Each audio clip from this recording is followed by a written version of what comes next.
And we're gonna add this toward the top of our page because we're gonna make it look like he's like sticking out of a tree almost. Like we're not gonna see his entire body, kind of like I mentioned earlier. We're gonna start this toward the top. Add some little lines here so you can see my drawing. And I'm gonna place this slightly off to the left-hand side so we can add his body behind it. And I'm gonna start off with a bunch of lines. It does not have to be perfect. We like to add some options here. So I'm gonna add this really wide rectangle again, kind of like a stick of butter, leaving lots of space below and off to the right. We're then going to add a straight line, going about halfway through this rectangle here. Cutting that in half, and this is gonna help us find the face a little bit later on. But now we're gonna add the part of the body that we actually do see. We're gonna go to the bottom of this rectangle, and I'm gonna bring down 2 straight lines. Bringing this down so it looks like we're adding like a little neck there.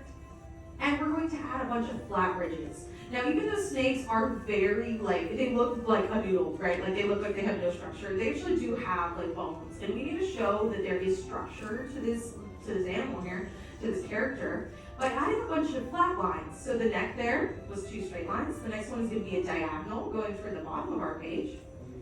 And I'm going to add a really flattened U here on the bottom. We're then going to go back to the other line, and I'm going to add another flattened U. And what you're going to notice for his body is it's going to get a lot wider as it gets further. If you were to see all the way down to his tail, what you would see was that it would get a lot thinner as well. But we're only going to see about half of his body here. So I'm going to bring this back up. And one more time, we're going to add one more diagonal. So the widest part is definitely going to be the end there. So you can make it look like he's poking out of a tree if you would like. He definitely does that throughout the film. But as a whole, I'm going to leave it nice and simple. It should look kind of like an elephant trunk, holding something. Kind of looks like it's holding a stick of butter, right? And this is the basic construction for a cop. We're going to start to go over this. We're going to add those details because we do need to give him some eyes. And these eyes are going to start on the top of our rectangle here. We're only going to see one. Now, the purpose with drawing a character in a profile view is you only see one of every feature. We're only going to see one eye toward this side here. So we're going to start on that center line there. And we're adding a U that goes about halfway through the rest of that square. Then we'll add a rainbow so that the eye actually leaves the head shape. And that's going to give us the shape of the eye. This is actually the first part of the drawing that we're going to lock in, so you can start to go around, you can push down your pencil. And this is the part of your drawing where you can start to pick your favorite lines. You're going to notice that eventually we're going to start to go back and we're going to darken in all of our lines. Right now we're just going to stick with the eye. But as I push down on this pencil here, all of the light lines really start to disappear into the background while the dark lines stand out. So if you look at my drawing, you're probably going to get, your eye's probably going to be drawn to the eye itself because of that contrast. It's nice and dark. While everything else is starting to fade away. So if you don't like something, leave it like. We're then going to add his eyelid, which actually sits right up against this with another crooked rainbow. It starts on the top of the eye and then curves down, following the same exact shape. So you can blink, it's a good thing for a character. And we want to round out the corner of the rectangle to give him a cheek. So I'm just going to add a little curve going around the corner. And we're going to bring this down to the neck with a curved diagonal line. So it almost looks like a candy cane there.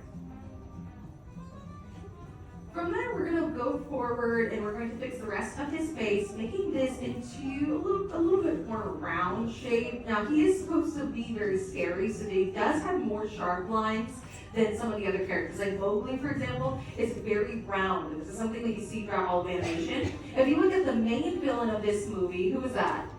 Shere Khan? Yeah, Shere Khan. He's very sharp, right? Like he's a tiger, but he's very sharp, very pointy. You can see that throughout all of the stripes. But if you look at another tiger, one from the 100 Acre Woods, who's that? Tigger. Tigger's also a tiger, right? But he's not sharp. He's not pointy because he's not supposed to be scary.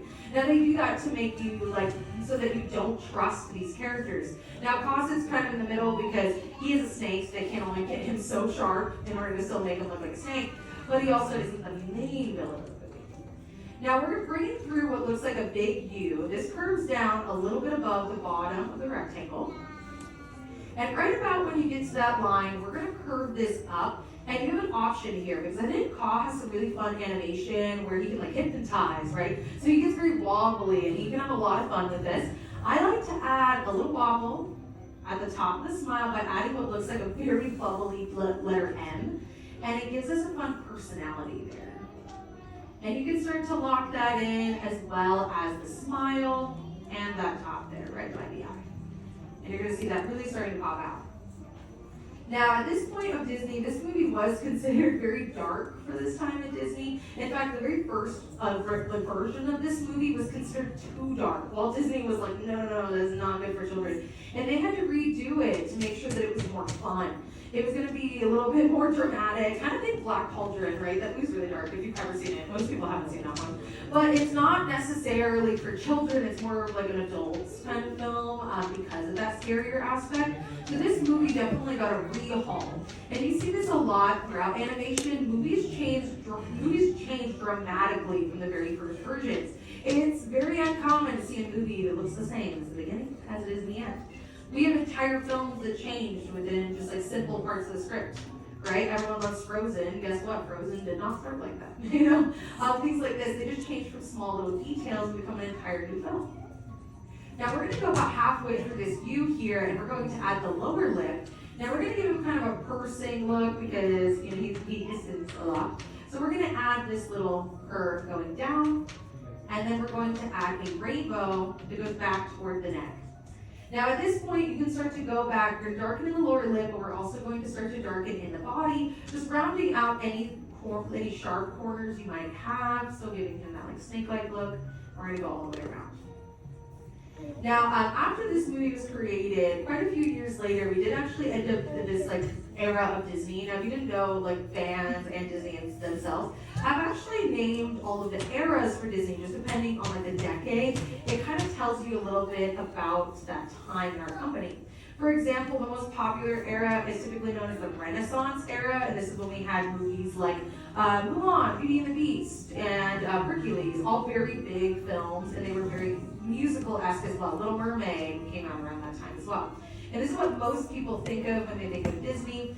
However, this era was very like classic. This was known as the Silver Era, and this was it was a good time for Disney. Like Walt still had his hands in a lot of the projects, and he was helping out quite a lot. However, later on, we entered an era that is also known as the Dark Age of Disney. That's kind of like what Disney calls it the Bronze Age, because I think that's a little too dark. And at that time, they were using what's called recycled animation. Now, has anyone seen that, recycled animation? Sometimes you'll see it on like TikTok. They're really popping off on that right now. But really what it was is they were really low budget at that time. That was when Walt wasn't around to help them with their movies. They had to find a way to cut costs in their films. So what they decided to do was go back in some of their previous projects and reanimate things that they had already had sketched out. Now, what you see at that time is they use characters that are very similar. In fact, in this movie, we have a bear. Do you remember his name? Baloo. And Baloo was used in the film Robin Hood. Now, has everyone seen Robin Hood? Yes, I love that movie, but it is a perfect example of recycled animation because they had to cut their budgets.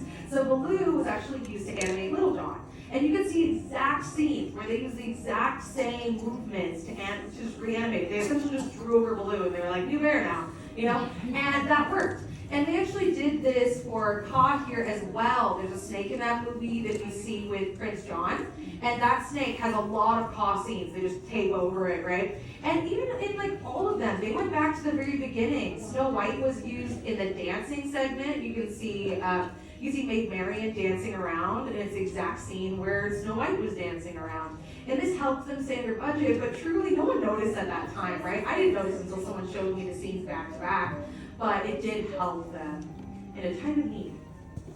Now we kind of have the basic sketch here. We're going to start to go through and add those details. We're going to start by giving him his nostril. He needs to be able to breathe. So we're just going to add this little oval here right up front. And we're going to have the rest of the details throughout his face. He actually has this patch that goes from the nostril over to the eye. It's like a flattened U. Just kind of separates that space. We're going to add a pattern here.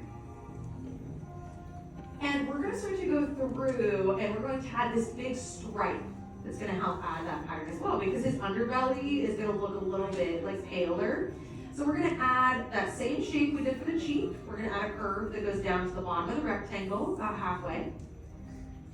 And we're going to follow this down his body. So we're going about halfway through, just adding the same line we already had, But when you get to the bottom, we're just gonna bring this over, we're gonna cap that off. So there's a big U separating that in half.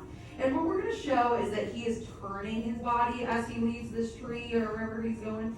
And so that way we can see his full pattern. He's got this really cool like rectangular pattern going throughout his body.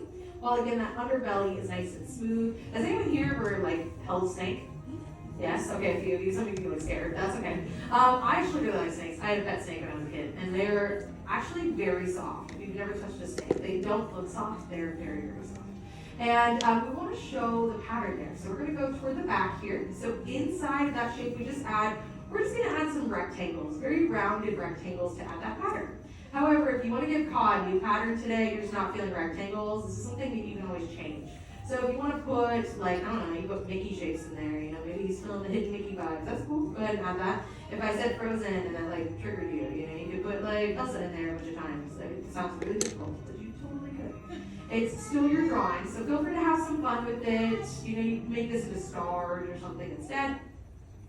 But I'm just going to add that little basic pattern and locking that in as well. For the other side of his like skin there, we're going to add his scale. We're going to add some just simple, very light C curves. Just adding this pattern going through, and you can bring that all the way down his body. Very subtle little detail.